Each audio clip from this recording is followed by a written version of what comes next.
வாலிபனே, உன் பெற்றோருக்கு கீழ்ப்படியாதபடி பெற்றோரை துக்கப்படுத்திக் கொண்டிருக்கிறாயா?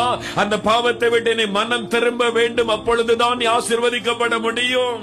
பெற்றோரே, உங்களுடைய பிள்ளைகளை நேசிக்காதபடி அவர்களை நீங்கள் கோபப்படுத்திக் கொண்டிருக்கிறீர்களா? உங்களுடைய பாவத்தை விட்டு நீங்கள் மனம் திரும்பி பிள்ளைகளுக்கு நேரம் கொடுக்க வேண்டும். அப்பொழுதுதான் உங்களுடைய வாழ்க்கையிலே குடும்பத்திலே ஆசீர்வாதத்தை காண முடியும். மனைவிமார்களே, உங்களுடைய புருஷனுக்கு கீழ்ப்படியாதபடி எரிச்சலை கோபத்தை உண்டாக்கி கொண்டிருக்கிறீர்களா?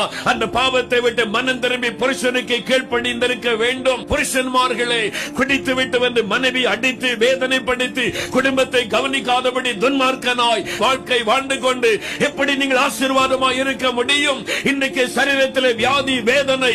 ஆகவே இன்னைக்கு நீங்கள் மனம் திரும்பி உங்களுடைய மனைவியை பிள்ளைகளை நேசிக்கும்படி உங்களை ஒப்பு கொடுக்க வேண்டும். அப்பொழுது ஆண்டவர் மன்னித்து உங்களுக்கு அற்புத சுகம் தருவார்.